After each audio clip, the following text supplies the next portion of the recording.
Okay, so now to put it all back together, we just do all the steps in reverse. First, you're going to want to stick this thing in the firing pin spring, firing pin spring into the firing pin. So now we're taking this bolt body or whatever. We're going to drop this down into it, into this side, not this side. It won't even fit this side. So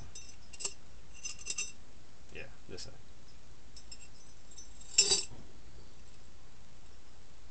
And now we get the back end here, and we place it in, kind of interlocks like this. But anyway, you're going to want to get this screw to get inside the threads in there. And to do that, we're going to have to push this against spring tension, and we're going to want to turn it clockwise. Well, right hand's going clockwise. And it's pretty greasy, so I'm going to use a glove. It's good that it's greasy, or not greasy, oily. Same thing, I don't know. Oh, anyway. So we're going to push this together, turn my right hand clockwise until it catches onto the threads. It will do. Yeah, there we go. Now I'm just going to screw this in my hand until it gets too difficult. Then we switch to the firing pin tool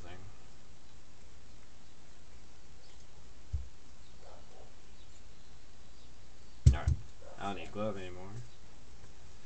So we just did the same thing as we did when taking it apart, except backwards. Right hand's now going counterclockwise, left hand's going clockwise.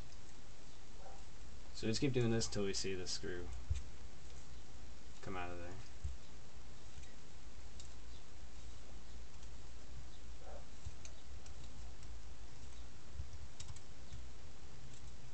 And here it is. Now we can make the fine adjustments. There's a little like scratch mark here, and we're going to want to line up the screw with the scratch mark to make sure that the firing pin protrusion is how it's supposed to be. Because if it's not how it's supposed to be, then the gun's going to mess up, and you don't want to do that, especially with the gun, because it might blow you up or something. So when you take this thing here, we're going to drop it over the firing pin, and this fork here is going to latch into this thing. So we're going to drop it in, have it, there we go, latch onto there. Now this little thing, we're going to put it in, small hole facing up over the top, and we're just going to, it'll all make sense when you see it. Get this knob right here into this hole. There we go. Now one of the most important parts is check the firing pin protrusion. That's what this thing's for. Now there's a hole right here that says 75. That's how far it needs to protrude. Just barely hitting the top of it. This hole right here, 95. That should be able to pass through without even touching anything. This part, it is touching. This part's not. I don't know what this other part is for.